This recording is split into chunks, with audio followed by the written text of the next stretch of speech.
Peace was our promise. Vengeance became our legacy. Captain Dae-jung stood on the bridge of the UES horizon and watched the stars slide past the view screen.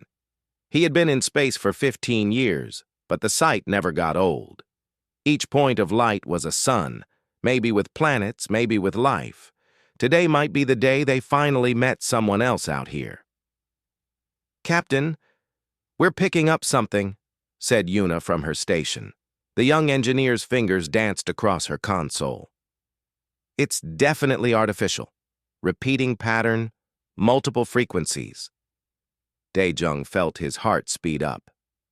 "Can you decode it?" "Working on it." Yuna frowned at her screens. "It's complex, but there's mathematical structure. Whoever sent this wants to be understood." Dr. Jiwoo rushed onto the bridge, still wearing her lab coat. "Is it true? Are we really picking up alien signals?" "Looks that way," said Commander Hyunwoo from the tactical station. His voice was steady, but Dae-jung saw the tension in his shoulders. Hyunwoo was military through and through, always thinking about threats. "Should I raise shields?" "No," Dae-jung said firmly. "We came out here to make friends, not enemies. Keep scanning, but no aggressive postures." For 3 hours, Yuna worked on the signal while the rest of the crew waited. Jiwoo paced back and forth, muttering about first contact protocols. Hyunwoo kept checking his tactical displays, making sure nothing was sneaking up on them. Dae-jung just watched the stars and tried to imagine what was about to happen. Finally, Yuna looked up with wide eyes. "I've got it. They're called the Velrathi. The message is a greeting and an invitation to meet." The next 6 months passed like a dream. The Velrathi were everything humanity had hoped for in a first contact. They were advanced, having mastered space travel centuries before Earth even built its first rocket. Their empire spread across 12 star systems, and their ships moved through space with an elegance that made human vessels look clumsy. The Velrathi themselves were tall and thin, with silver skin and large, dark eyes. They spoke through translation devices in soft, musical voices. Their representatives were polite and curious, asking endless questions about Earth and human culture. They seemed genuinely interested in friendship. Dae-jung spent long hours in negotiations with the Velrathi ambassador, a dignified individual named Kelrath. They sat in conference rooms aboard both human and Velrathi ships, discussing trade, technology, and the possibilities of cooperation. Kelrath spoke warmly about the benefits of peace between their peoples. "The universe is vast and often lonely," Kelrath said during one meeting. "To find another intelligent species is rare. To find one we can work with peacefully is precious." "I couldn't agree more," Dae-jung replied. He meant every word. This was why he had joined the space service, why he had pushed so hard for this mission. Humanity didn't need to conquer the stars. They just needed to find their place among them. Jiwoo was in heaven. The Velrathi shared some of their scientific knowledge, and she spent her days studying their biology, their history, their culture. "They're so sophisticated," she told Dae-jung one evening. "Their medical technology is centuries ahead of ours. They've eliminated most diseases. Imagine what we could learn from them." Not everyone was so enthusiastic. Hyunwoo brought his concerns to Dae-jung's ready room one night. "Captain, I've been tracking Velrathi ship movements near the neutral zone we established. There are more warships than they told us about." "Maybe they're just cautious," Dae-jung suggested. "We would be too, meeting a new species." "Maybe." Hyunwoo didn't look convinced. "But some of their formations look aggressive. And there's a young officer, Tae Yang, who's been monitoring their communications. He says they use heavy encryption, more than you'd expect for civilian traffic." "They're entitled to their privacy," Dae-jung said. "We encrypt our communications too. Look, I understand your caution. It's your job to think about threats, but sometimes a cigar is just a cigar. They've been nothing but cooperative." "I hope you're right, sir." The treaty negotiations took months. Human and Velrathi lawyers worked through countless details, finding compromises and building frameworks. The final document was 40 pages long and covered everything from trade routes to dispute resolution. Humanity would provide mining rights to certain asteroid fields, rich in rare minerals. In exchange, the Velrathi would share medical technology that could cure diseases still ravaging Earth's outer colonies. The signing ceremony was held aboard a neutral space station built specifically for the occasion. Representatives from both species gathered in a grand hall with windows looking out at the stars. News crews from Earth broadcast every moment live. This was history. Daejung stood at the podium, the treaty document on the stand before him. He looked out at the crowd, at the humans and Velrathi standing together, and felt hope surge through him. Today, we take a step that will echo through history, he began. Humanity came to the stars not knowing what we would find. We hoped for friends. We feared we might find enemies. Today, we found something better than either. We found partners. He paused, looking at Kelrath, who stood nearby with what might have been a smile on his alien features. We came to the stars not as conquerors, but as neighbors. We reach out our hand in friendship, offering cooperation instead of conflict. Peace is not merely our promise to the Velrathi. It is our legacy to the galaxy. Let every species that looks to the stars know that humanity chooses peace. The room erupted in applause. Humans and Velrathi clapped together, the sound mixing with the Velrathi's own gesture of approval, a soft humming sound. Daejung signed the treaty with a flourish. Kelrath signed after him. They shook hands for the cameras, and flash bulbs went off like stars. The celebration lasted for days. Daejung barely slept, caught up in meetings and speeches and interviews. Everyone wanted to know about first contact, about the Velrathi, about the future. He told them all the same thing. This was just the beginning of a beautiful friendship between species. Jiwoo was already making plans to visit Velros Prime, the Velrathi capital world, to study at their universities. Yuna was excited about the possibility of learning Velrathi engineering techniques. Even Hyun-woo seemed to relax slightly, though he kept monitoring ship movements out of habit. Young Officer Tae Yang approached Daejung privately during the last day of celebrations. "Sir, I know this might not be the right time, but I've been analyzing those encrypted Velrathi transmissions. Some of the patterns concern me." "What kind of patterns?" Daejung asked, trying not to sound impatient. "I'm not sure, sir. They spike whenever discussions turn to human colony locations. And there's traffic going to Velrathi military commands that seems inconsistent with a peaceful contact scenario." Daejung put a hand on the young man's shoulder. "Taeyang, I appreciate your diligence, but we can't let paranoia poison this moment. They're probably just reporting back to their leadership, same as we are. File your report, but let's not make a crisis out of normal diplomatic traffic." "Yes, sir." Taeyang didn't look satisfied, but he saluted and left. The Horizon departed the station 3 days later, heading back to Earth. Daejung stood on the bridge one last time before entering cryosleep for the long journey home. Through the view screen, he could see the station and, in the distance, Velrathi ships gliding through space. "We did it," Jiwoo said softly, standing beside him. "We actually did it." "Yes," Daejung agreed. "We did." He didn't know that 3 human colony worlds lay directly in the path of Velrathi expansion plans.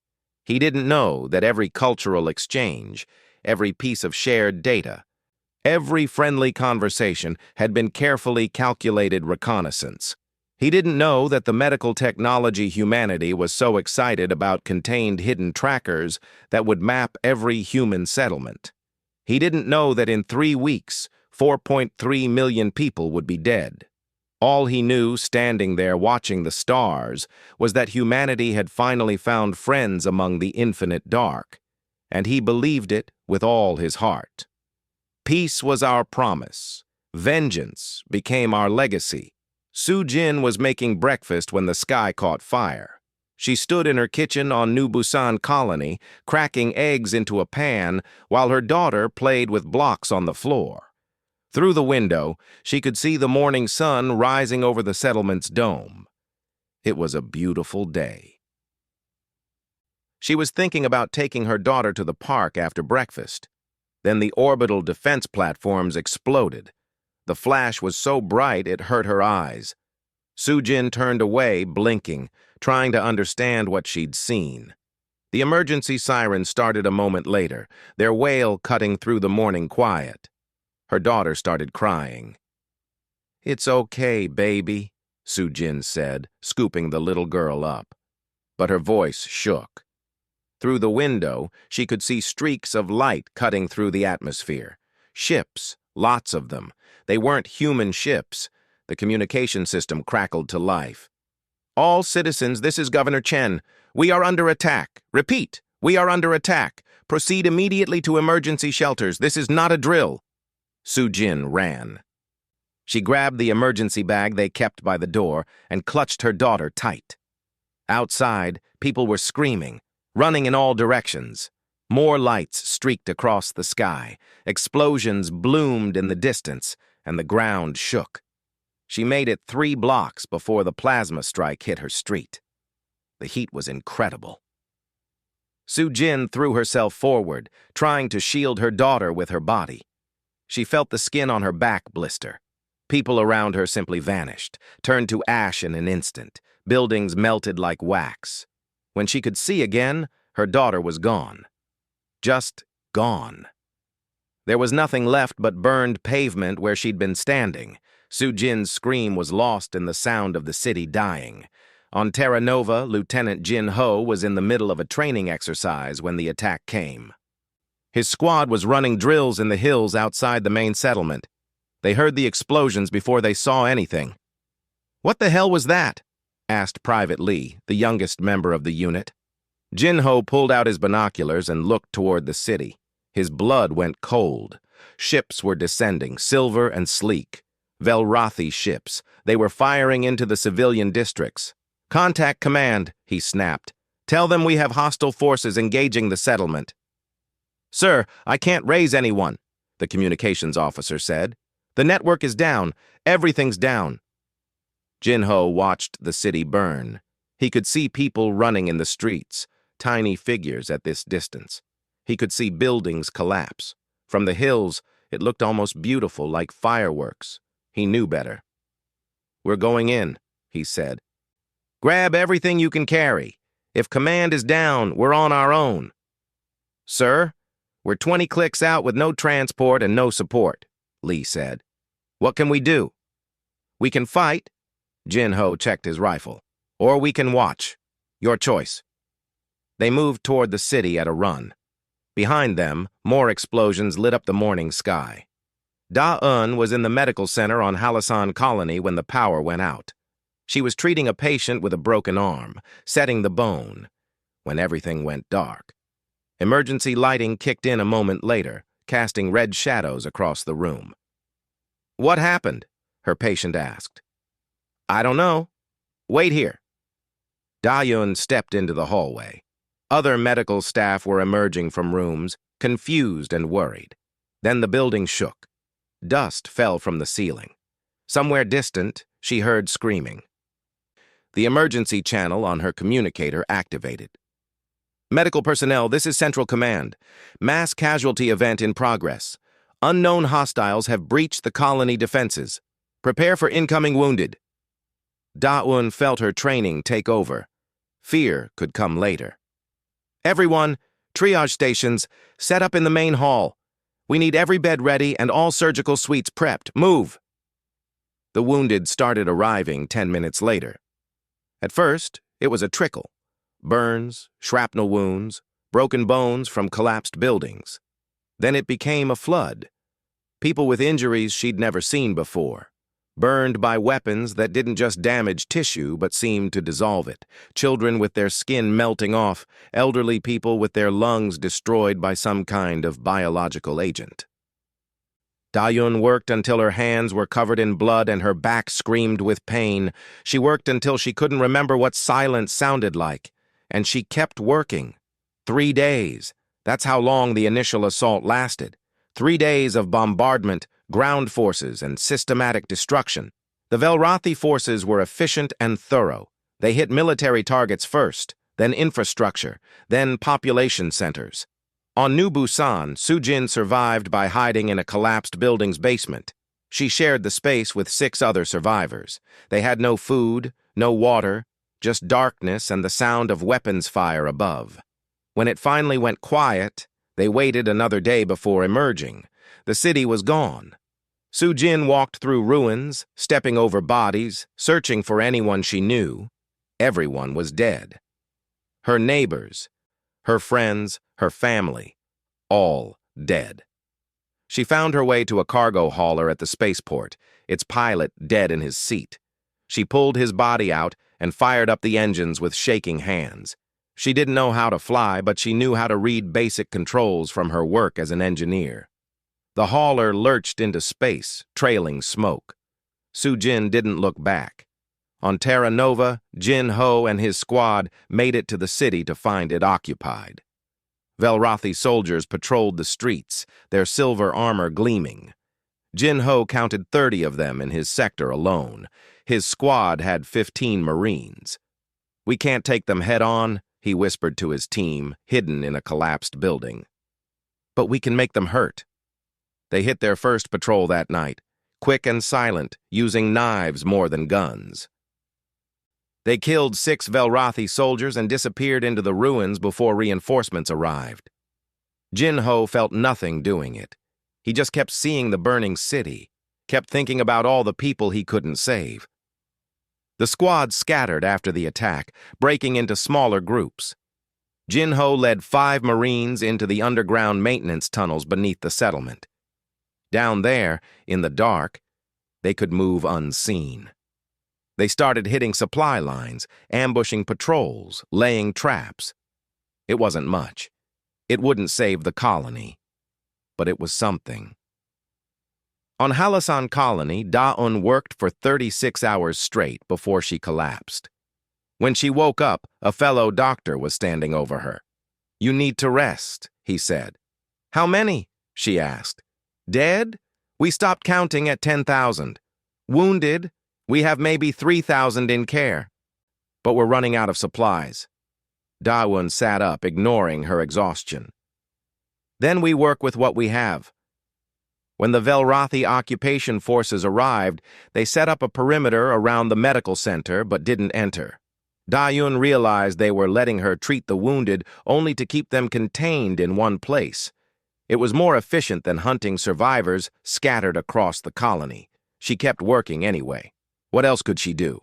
On Earth, Captain Dae-jung sat in a briefing room at Defense Command and watched the reports come in. Numbers scrolled across screens, casualty estimates, damage assessments, intelligence updates. His hands gripped the armrests of his chair so tight that his knuckles turned white. "We've lost contact with all 3 colonies," the intelligence officer reported. "Based on satellite data and the few escape pods that made it out, we estimate 4.3 million casualties." "Casualties," Dae-jung repeated. The word sounded hollow. "You mean dead?" "Yes, sir. Dead." Commander Hyun-woo sat beside him, his face like stone. "Sir, we've intercepted some Velrathi communications.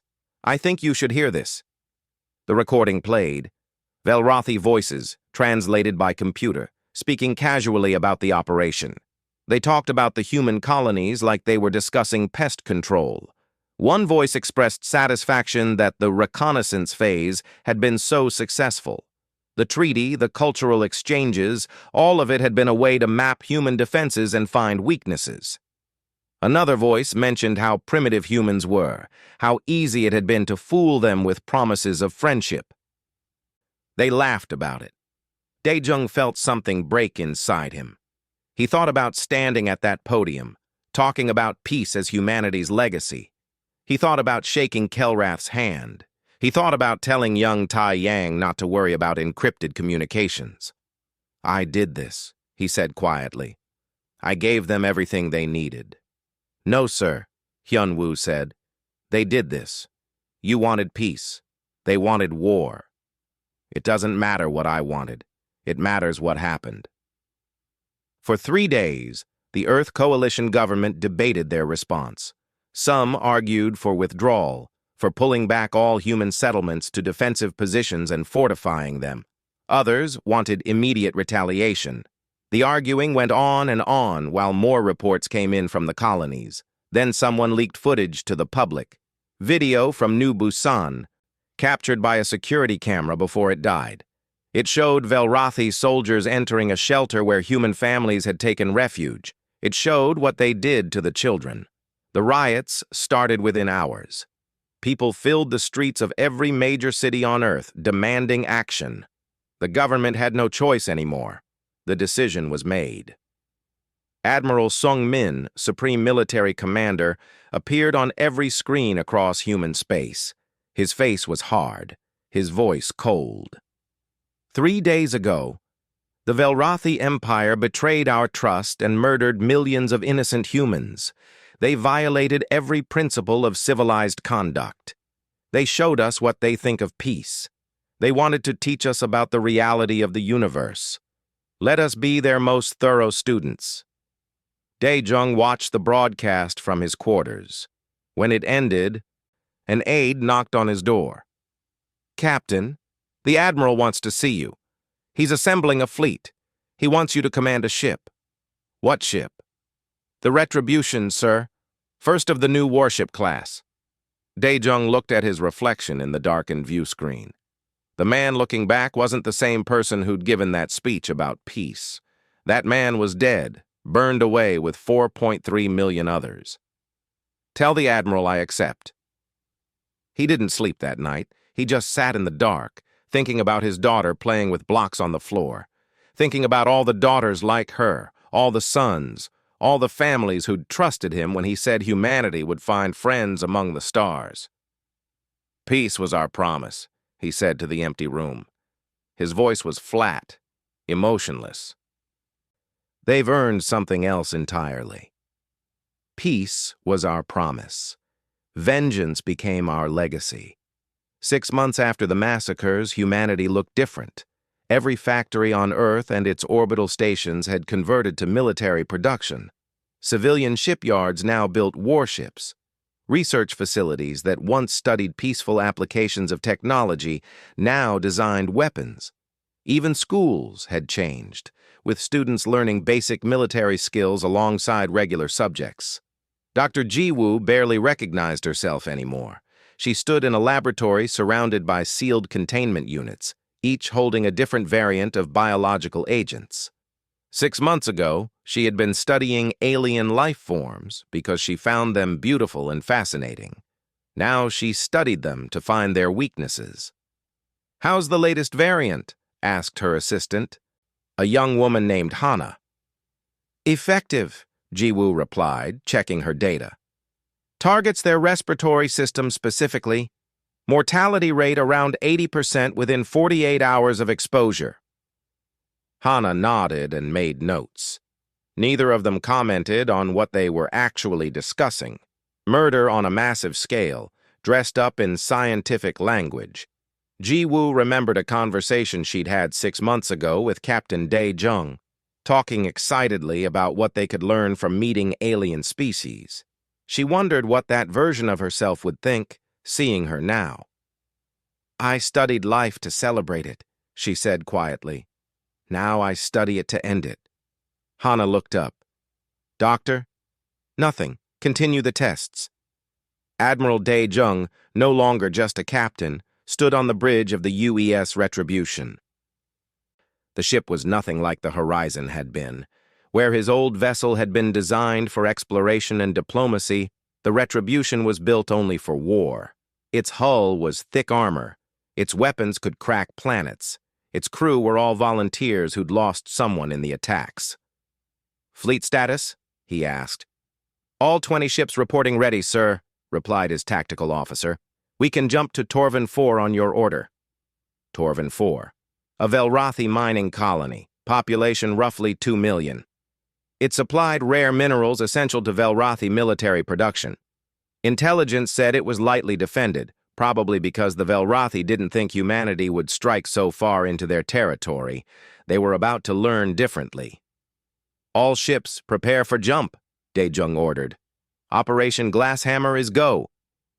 Commander Hyun-woo, now Daejung's second-in-command, stood at his station and watched the countdown. He'd stopped questioning orders weeks ago. The man he'd been, the one who worried about proportional responses and rules of war, had died with the colonies. "Sir, just to confirm," he said, "no warning broadcast?" "None," Daejung replied. They didn't warn New Busan. The fleet jumped. Space twisted, and suddenly they were in the Torvin system. The mining colony orbited a gas giant, its facilities spread across 3 moons. Defense platforms immediately began targeting the human ships. "Shields up! Evasive maneuvers!" Hyun-woo ordered. "Return fire!" But the Retribution didn't close for a conventional fight. Instead, it released its cargo. 20 asteroids, each 50 meters across, each accelerated by massive engines to 70% of light speed. At that velocity, it didn't matter how strong Torvin's shields were. Simple mass and speed became an unstoppable weapon. The first asteroid hit Torvin 4's primary facility. The impact released energy equivalent to 100 nuclear weapons. The facility simply vanished, turned to plasma in an instant. The second asteroid hit 30 seconds later, targeting the residential dome. The third, fourth, and fifth impacts came in rapid succession. From the bridge of the Retribution, Daejung watched the moon die. Entire cities disappeared in flashes of light, mountains were leveled. The atmosphere caught fire. Within 10 minutes, Torvin 4 was a lifeless, burning rock. "Casualties?" someone asked. "Total," Hyun-woo replied. "There's nothing left alive down there." A young officer at the communications station looked pale. "Sir, we're receiving distress calls from the other moons. They're begging us to stop." "They can evacuate if they want," Daejung said. His voice was empty of emotion. "We'll give them 20 minutes. And then? Then we glass those moons too." Later, a junior officer approached Hyun-woo privately. "Sir, is this who we've become?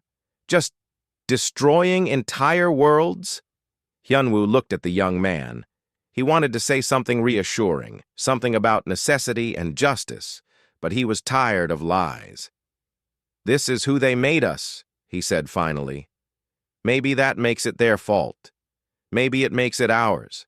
Doesn't change what we're doing." The Velrathi response came 2 weeks later. A fleet of 80 warships, their finest vessels, moved toward Earth's outer defense perimeter. They intended to show humanity what real military power looked like. The Battle of Titan's Gate began on a cold morning in Earth's calendar. Engineer Yuna commanded the carrier UES Vengeance. At 26, she was one of the youngest ship captains in the fleet, but she'd proven herself brilliant with unconventional tactics. Her ship carried no fighters, only munitions and engineering teams. She'd modified it herself for a very specific purpose. "Velrathi fleet entering range," her tactical officer reported. "They're maintaining formation. Looks like they plan to overrun us with superior numbers." "They probably will," Yuna said calmly. She'd run the simulations. Humanity would lose this battle by any conventional measure. But we're not fighting conventionally. Helm, plot an intercept course with their flagship. Full speed. "Sir, that will put us directly in their firing arc." "I know. Do it anyway." The Vengeance accelerated toward the Velrathi fleet, while around it, other human ships engaged in hit-and-run tactics. Humanity had learned quickly that they couldn't match Velrathi ships one-on-one, but they didn't need to. They just needed to create chaos. Yuna's ship took hit after hit as it pushed deeper into Velrathi formation. Shields failed, armor burned away, the hull breached in a dozen places. She ordered all non-essential crew to the escape pods. "Captain, we're losing everything," her first officer said. We should abandon ship. Not yet, Yuna replied. She was watching the tactical display, counting down distance. Not yet. When the Vengeance was less than a kilometer from the Velrathi flagship, Yuna gave her final order. All hands, evacuate now. This is not a drill. You have 90 seconds. Her crew ran for the escape pods. Yuna stayed in her seat, manually controlling the ship's approach. At 500 meters, the Velrathi finally understood what she was doing and tried to maneuver away. Too late. The Vengeance, loaded with explosives and moving at combat speed, rammed directly into the flagship's bridge. The explosion was visible from Earth. Both ships died together, taking 3,000 Velrathi and 1 human with them. The Velrathi formation broke. Without their command ship, coordination failed. Individual captains made individual decisions, and that meant they lost. Human wolf packs tore through the scattered fleet. When it ended, 60 Velrathi ships were destroyed. Humanity lost 30 vessels, but they won. Recovery crews found a recording Yuna had made before her final run. She sat in her captain's chair, looking tired. "I hope we survive ourselves as much as we survive them," she said to the camera. "I hope when this is over, we remember why we fought. Not just the anger, not just the revenge. I hope we remember what we lost and make sure it meant something." She paused. "I'm afraid we won't. I'm afraid we'll just become them." The recording ended. Admiral Sungmin watched it and ordered it classified. The last thing the fleet needed was doubt. On Terra Nova, Lieutenant Jin Ho had become something else entirely. He and his guerrilla fighters lived in the tunnels beneath the occupied city. They moved through darkness, striking and vanishing. Over 6 months, they'd killed 300 Velrathi soldiers. They'd learned to use captured equipment. They'd learned to think like predators. The Velrathi occupation forces had started to fear the tunnels. Some sectors were simply avoided. Jinho found offerings left at tunnel entrances. Food, supplies, even weapons, like the Velrathi soldiers were trying to appease something they couldn't fight. "They call us demons," said one of Jinho's Marines, a woman named Bo-Ra. "I heard them talking. They think we're ghosts." "Good," Jinho said. He was cleaning his knife, the blade stained with Velrathi blood that wouldn't quite wash out. "Let them be afraid." When the Liberation Fleet finally arrived at Terra Nova, Jinho and his 300 survivors emerged from the tunnels. They looked more like corpses than soldiers, gaunt, pale, covered in scars and filth. The Marines from the fleet looked at them with something like horror. Jinho reported to the commanding officer. "Sir, the surface is clear. We made sure of it." "Clear?" the officer asked. "The scans show—" "Clear," Jinho repeated. "There are no living Velrathi left on this world. We hunted them all." The officer looked into Jinho's eyes and saw nothing human there. He didn't ask any more questions. On Halasan Colony, Dawan continued to treat wounded in her medical center. The Velrathi occupation had been lighter here, more focused on control than destruction. When the liberation came, she found herself facing a moral problem she'd never expected. Velrathi prisoners were brought to her facility. They were wounded, some critically. Her oath as a doctor was clear. Treat anyone who needed help. But when she looked at them, she saw the children she'd failed to save. She saw the people burned by their weapons. A young Velrathi soldier, barely more than a child himself, lay on a stretcher bleeding out. He looked at her with those large, dark eyes and made a sound that the translator converted to "please." Da-Un stood there with her medical kit, frozen. She knew what she should do. She'd trained for years, taken oaths, believed in the sanctity of life, but her hands wouldn't move. The door opened. Sujin entered, wearing a contractor's uniform. She'd been hired to help with reconstruction efforts. She saw Da-Un standing over the Velrathi soldier. "Problem, doctor?" Sujin asked. Her voice was flat. I don't know if I can." Daewon admitted. Sujin walked over to the stretcher. She looked down at the Velrathi soldier for a long moment. Then she reached out and switched off his oxygen supply. "They gave my daughter no mercy," she said quietly. "Remember that." She left. Daewon stood there, watching the soldier die, and did nothing. That night she couldn't sleep, but she didn't report what happened either. Admiral Sung Min appeared before the Coalition Council 6 months into the war. He presented humanity's new military doctrine. The document was 300 pages long, but the summary was simple. Total war with no restrictions.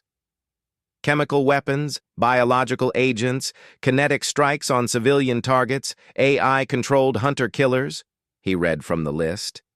Anything that increases our chances of survival is approved for use, a council member objected.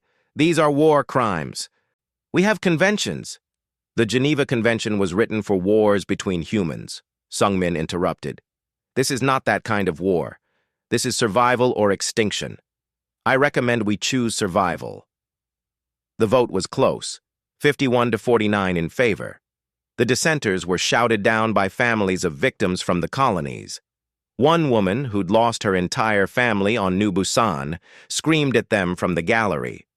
"They killed my babies, and you want to worry about being nice?" The doctrine passed.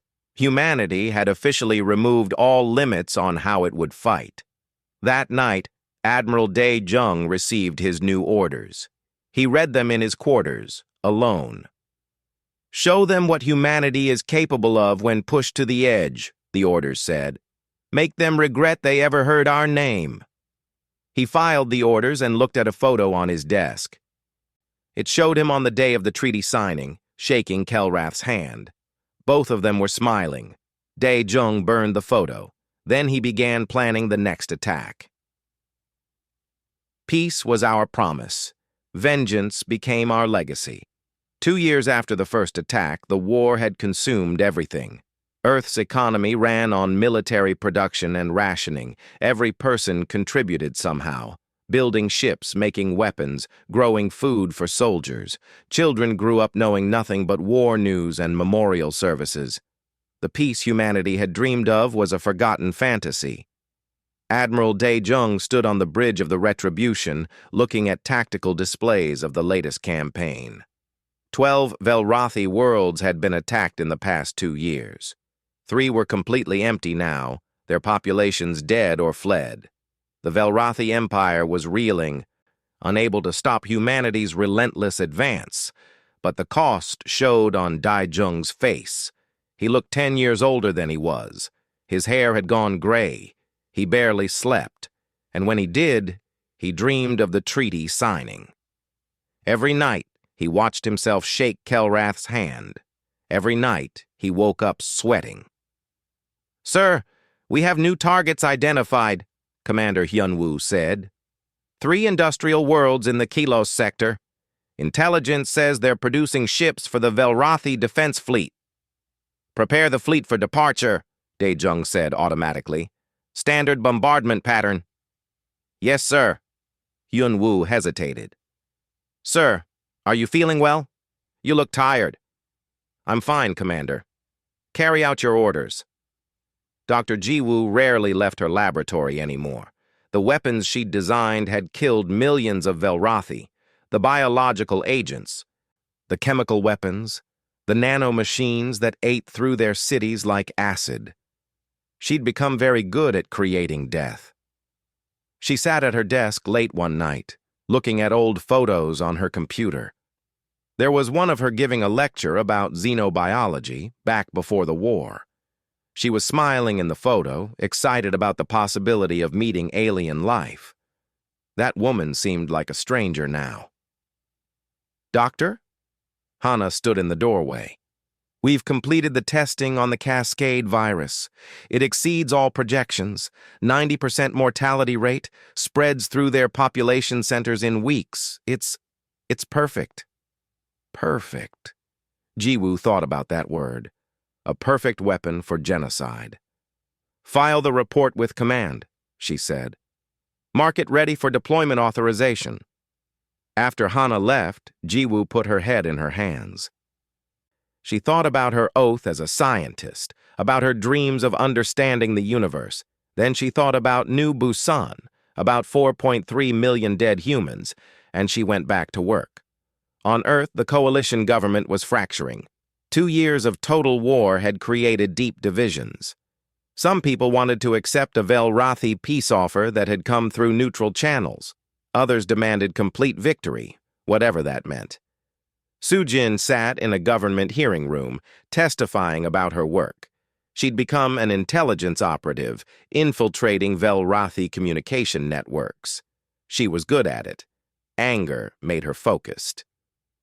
"What can you tell us about Velrathi civilian morale?" a council member asked. "It's breaking," Sujin replied. "There's a growing peace movement, especially among younger Velrathi. They see what their government did and what humanity is doing in response. Some of them oppose the war." "A peace movement?" Another council member leaned forward. "Could we exploit that? Use it to end the war?" Sujin thought about the Velrathi peace activists she'd monitored. They seemed genuine, horrified by what their empire had done. Some had even tried to send warnings to human colonies before the attacks, though those warnings never arrived in time. They were the Velrathi equivalent of her, people whose lives had been destroyed by their government's choices. "Maybe," she said, "but I'm not sure anyone in command wants peace." That evening, she met privately with Admiral Dae-jung. He'd called her in to discuss her findings. They sat in his office, and she told him about the Velrathi peace movement, about how some of them truly regretted what happened. Dae-jung listened in silence. When she finished, he was quiet for a long time. "Peace was our promise once," he finally said. "Look what it bought us. Sir, I'm not saying we should trust them. I'm saying there might be a path to ending this that doesn't require killing every last one of them." "We'll see." He dismissed her with a wave. After she left, he sat alone in the dark, thinking about paths and choices and promises made in good faith. The debate over the Cascade virus consumed coalition leadership for weeks. Dr. Jiwoo's creation could end the war permanently. Released into Velrathi atmosphere, it would spread across their worlds like wildfire. Within months, their entire species would be extinct. Colonel Jin-ho, promoted after his guerrilla campaign on Terra Nova, testified in favor of deployment. He stood before the council, his uniform crisp, his face hard. "Use the virus," he said simply. "End them. All of them. So our children never have to fight this war again." Someone in the audience asked, "Isn't that genocide?" Jin-ho looked at the speaker. "Yes, they taught us how to do it. We're just better students than they expected." Daeun testified against the virus. She'd left Halasan and now worked on a medical ship, treating wounded from both sides. The Velrathi prisoners still haunted her, but she'd gone back to her oath. Someone had to. "If we use this weapon, we become worse than they are," she argued. "We become the monsters. Is that what 4.3 million people died for? So we could turn into murderers?" "They're already murderers," someone shouted from the gallery. "Then let's not join them," Daeun replied quietly. The council was split.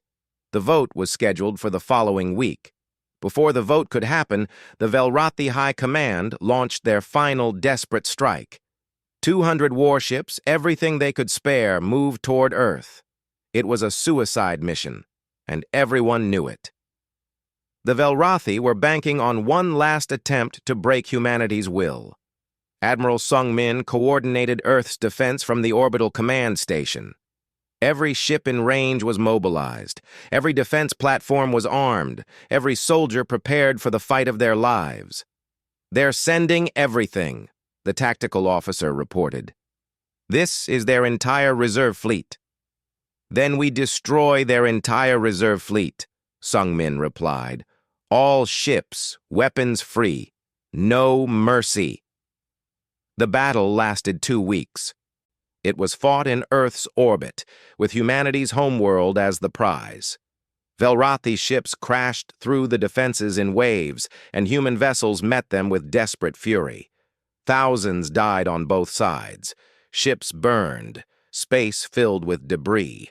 Commander Hyunwoo led a squadron in one of the crucial battles. His ship was damaged, bleeding atmosphere, but he kept fighting. When a Velrathi cruiser moved to bombard an evacuation station, he rammed it without hesitation. The impact destroyed both vessels. He and his entire crew died instantly. Admiral Dae-jung watched from the retribution as his oldest friend's ship vanished in fire. He didn't react. There was no time. The battle still raged. When it ended, the Velrathi fleet was annihilated. Not a single ship escaped, but humanity's casualties were catastrophic. 30% of Earth's defense fleet was destroyed, thousands of soldiers dead. The orbital city of New Shanghai was heavily damaged when a dying Velrathi ship crashed into it. In the wreckage, recovery crews found something unexpected. Velrathi soldiers who'd survived long enough to write final messages to their families. The letters were touching. Farewells, expressions of love, apologies for dying so far from home. A young recovery worker brought a stack of the letters to Captain Tae Yang, who'd survived the battle and was helping coordinate cleanup. Tae Yang read through them, his face troubled. "Sir, these could be valuable for propaganda," the worker said. "Show how desperate the enemy is." Tae Yang kept reading. One letter was from a Velrathi soldier to his daughter, telling her to be brave and kind. Another was from a pilot to her partner, expressing regret for all the time they'd missed together. They were heartbreakingly normal. He brought them to Admiral Dae-jung. They met in Dae-jung's ready room, and Tae Yang laid the letters on the desk. "Sir, I thought you should see these. They're from the Velrathi dead." Dae-jung looked at the letters but didn't touch them. "Why would I want to read enemy mail?" "Because they sound like ours, sir. Like letters from our people. I thought maybe you should know." Dae-jung was silent for a long moment. Then he picked up the letters, read through them, and his face remained perfectly still. When he finished, he walked to the incinerator and dropped them in. "We don't have time for their letters," he said. "Dismissed, Captain." After Tae Yang left, Dae-jung stood alone in his room. His hands were shaking. He'd read every word. He'd seen the humanity in those letters, the love and fear and hope that transcended species, and he'd burned them anyway. 3 days after the battle, the coalition received a transmission from Velrath. It came through every channel impossible to ignore. The Velrathi High Command offered unconditional surrender. The terms were everything humanity had demanded. Complete withdrawal from contested space, war reparations, disarmament of military forces, trials for those responsible for the colony massacres. Everything. The coalition called an emergency session. For the first time in 2 years, they had to decide something other than how to fight. They had to decide whether to accept peace or continue to extinction. Admiral Dae-jung and Admiral Sung-min stood on opposite sides of the debate. They met privately before the council vote, 2 old warriors trying to find wisdom in all the death. "We should use the virus," Sung-min said. "End this permanently. If we let them survive, our grandchildren will fight this war again." "Maybe," Dae-jung replied, "or maybe dead enemies teach no lessons. Let them live in the shadow of what we became. Let them remember that humanity offered peace, and they chose war. Let them know what we're capable of if provoked again." "You sound like you're making excuses not to finish it." "Maybe I am." Dae-jung looked tired. "Or maybe I'm just afraid that if we use that virus, we really will become monsters. We'll prove they were right to see us as primitive and dangerous." "We are dangerous," Sung-min said. "That's the point." The debate would continue. The vote would come, and humanity would decide its future and possibly the future of the Velrathi species. But in that moment, 2 admirals stood together, both knowing that whatever choice they made, They'd have to live with it for the rest of their lives, if they could live with themselves at all. Peace was our promise. Vengeance became our legacy. The coalition chamber was silent as the Velrothi surrender terms appeared on every screen. Complete capitulation. Everything humanity had fought for. Admiral De Jong stood at the podium, looking out at the assembled representatives. These were the people who would decide whether the war ended or whether humanity committed genocide. "We have a choice," he began. "Accept their surrender and show the galaxy that we can be merciful. Or deploy the Cascade virus and ensure the Velrothi never threaten us again. Both options have merit. Both have consequences we'll live with forever." "They murdered millions of us," someone shouted from the gallery. "Why should we show mercy?" Daijung looked at the speaker. "Because mercy isn't for them. It's for us. It's about what kind of species we want to be when this is over." Admiral Sung-min took the podium next. His view was different. "Dead enemies never attack again," he said bluntly. "Accept their surrender, and in 20 years, maybe 50, they rebuild. They remember their humiliation. They come back stronger. We deploy the virus now, and our children sleep safe. That's what I recommend." The debate stretched for 7 days. Representatives argued from every angle. Military advisors gave their assessments. Intelligence officers presented data on Velrothi capabilities. Religious leaders spoke about morality. Philosophers discussed the nature of justice. Throughout it all, the survivors of the original attacks were given a voice. These were the people who'd lost everything, who'd lived through the nightmares. Their opinions carried weight. Colonel Jin Ho spoke on the 4th day. He stood straight in his uniform, his face showing no emotion. "I spent 6 months in tunnels on Terra Nova, fighting to survive," he said. "I watched my friends die. I killed hundreds of Velrothi soldiers with my own hands. I dreamed of this moment, of them broken and begging." He paused. "I say we finish it. Use the virus. Make sure my Marines didn't die for a peace that won't last." The chamber erupted in applause from some sections. Others remained silent. Su-Jin testified the next day. She'd spent 2 years hunting Velrothi intelligence networks, learning their language, understanding their culture. She'd hated them with every fiber of her being. "I lost my daughter in the first attack," she said quietly. "I watched her die. For a long time, I wanted every Velrothi dead. I wanted their entire species to feel what I felt." She looked down at her hands. "But I've been monitoring their communications. I've seen their peace movement, young Velrothi who hate what their government did. Parents mourning children lost in our counterattacks. They sound like us." "That doesn't make them innocent," someone interrupted. "No," Su-Jin agreed. "But it makes them living. And if we kill them all, if we use that virus, my daughter's memory becomes part of a genocide. I don't want that. I want her remembered as someone who died in a tragedy, not as an excuse for extinction." The chamber was quieter after her testimony. Da-Yun spoke on the 6th day. She looked exhausted, like she hadn't slept in weeks. Maybe she hadn't. "I'm a doctor," she said. "I took an oath to preserve life.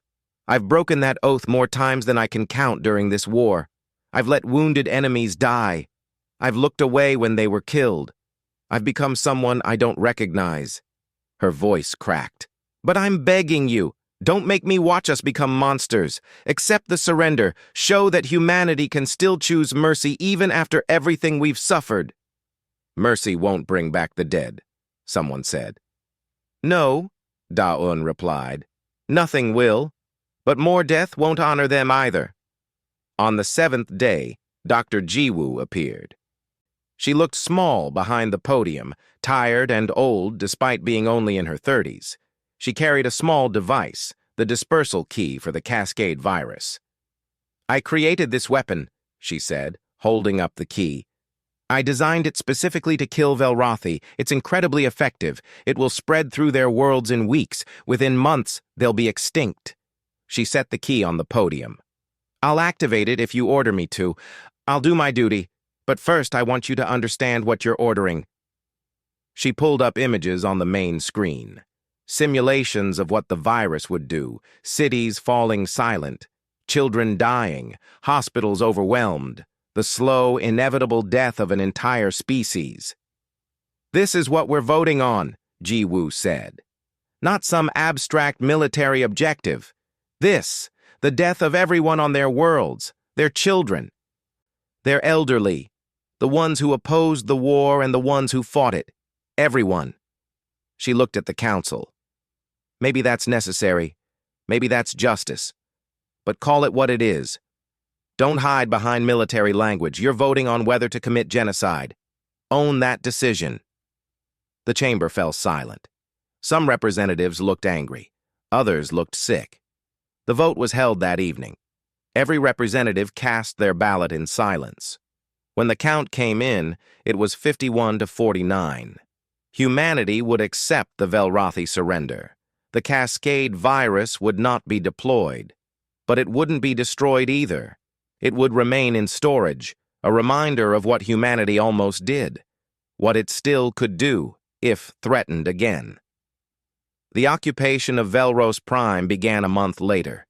Human ships filled the sky above the Velrothi capital. Marines landed in the central plaza, their boots the first human feet to touch Velrothi soil. Admiral Dae-jung oversaw the operation personally. The Velrothi watched in silence as human soldiers marched through their streets. Some looked hateful, others looked ashamed. Children stared with wide, dark eyes. Dae-jung walked through the capital and saw a city that could have been human. Buildings, parks, families going about their lives. It was disturbingly normal. "Strange, isn't it, sir?" said Captain Tae-yang, walking beside him. "They're not so different from us." "No," Dae-jung agreed quietly. "They're not." The war trials began immediately. The Velrothi officials responsible for planning and ordering the colony attacks were arrested. The evidence against them was overwhelming. Their own communication records, testimonies from Velrothi whistleblowers, documentation of the reconnaissance disguised as diplomacy. Kelrath, the ambassador who'd negotiated the original treaty, was among those arrested. Dae-jung attended the trial. He sat in the gallery and watched as the Velrothi who'd shaken his hand was convicted of war crimes. When the death sentence was announced, Kelrath looked directly at him. "I regret nothing," Kelrath said. "You were weak. We exploited that weakness. If you had been stronger, we would have respected you." Dae-jung stood and left without responding. What could he say? That Kelrath was right? That humanity's idealism had been weakness? Maybe it had been. But the strength they'd found in response had cost them something precious, too. 5 years after the first attack, the war was officially over. The memorial on New Busan was completed. 4.3 million names carved into black stone. Similar memorials were built on Terra Nova and Halasan. Across human space, people gathered to remember the dead. But the cost wasn't just measured in human casualties. 11 million humans dead, yes? But 47 million Velrothi had died in the war. 3 human worlds scarred. 8 Velrothi worlds devastated. The violence had consumed both species. Dr. Ji-Woo resigned from her position. She couldn't continue working on weapons. She took a teaching job at a small university, trying to remember why she'd loved science in the first place. Sometimes students asked her about the war. She never answered. Colonel Jin-ho never adjusted to peace. The man who'd survived the tunnels of Terra Nova couldn't survive the silence after the war. He died by his own hand 6 months after the surrender. His final note was found on his desk. "I survived the war, but not the peace. Tell them I'm sorry." Engineer Yuna was honored posthumously with humanity's highest military decoration. Her sacrifice at Titan's Gate had turned the tide of a crucial battle. Schools were named after her. Ships bore her name. But those who remembered her watched the recordings she'd made and wondered if she would have been proud or horrified by what came after. Su Jin worked on rebuilding New Busan. The project brought together human and Velrathi volunteers. It was awkward at first, humans and Velrathi working side by side, neither knowing what to say. But slowly, carefully, they built something together. It wasn't friendship, it wasn't forgiveness, but it was something.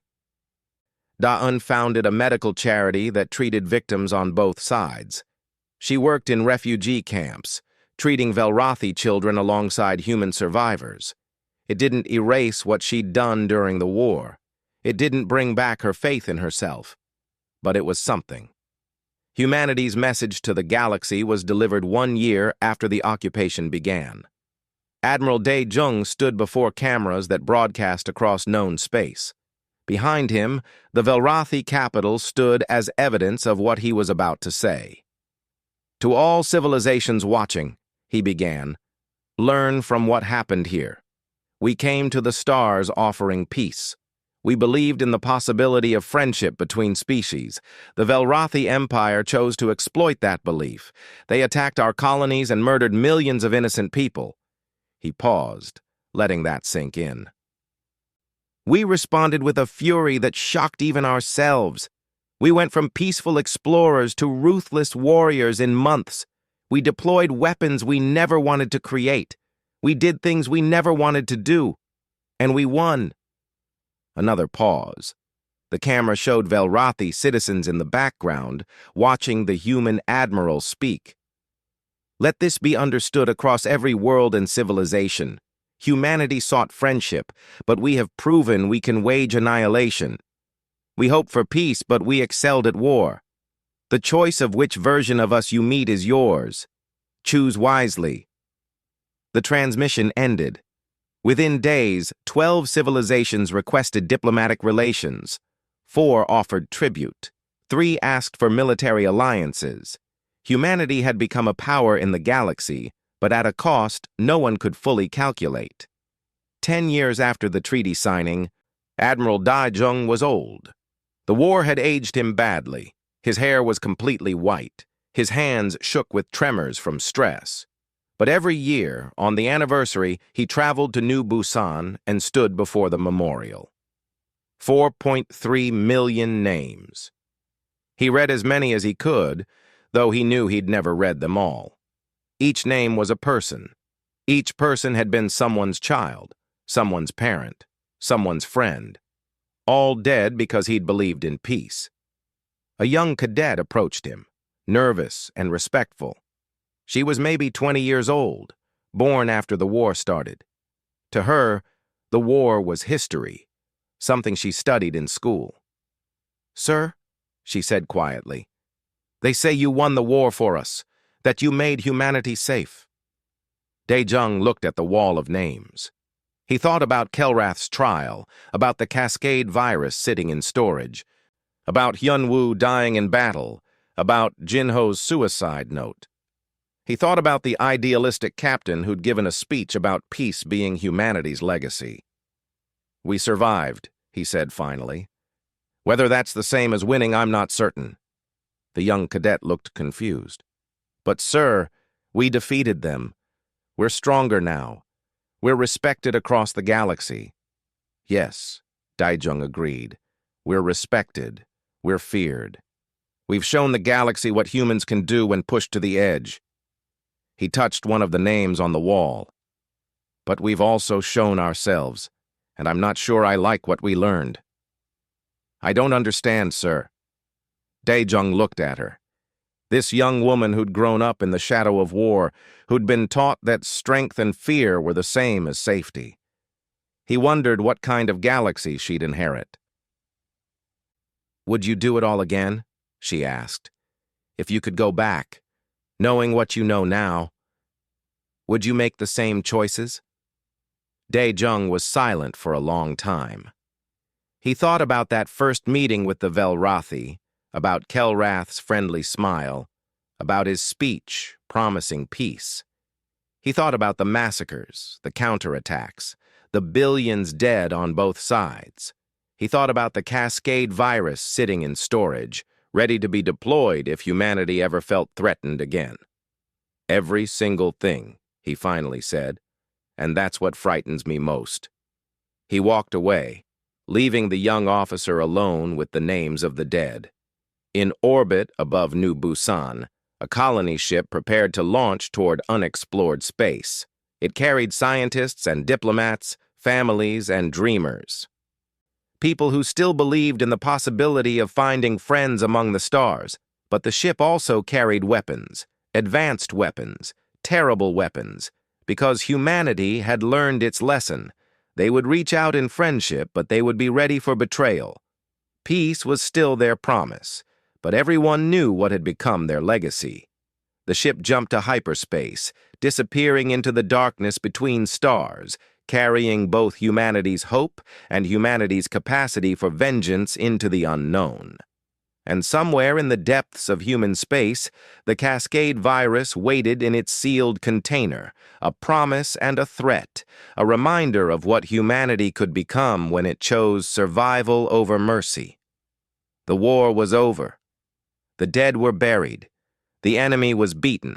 Humanity had survived.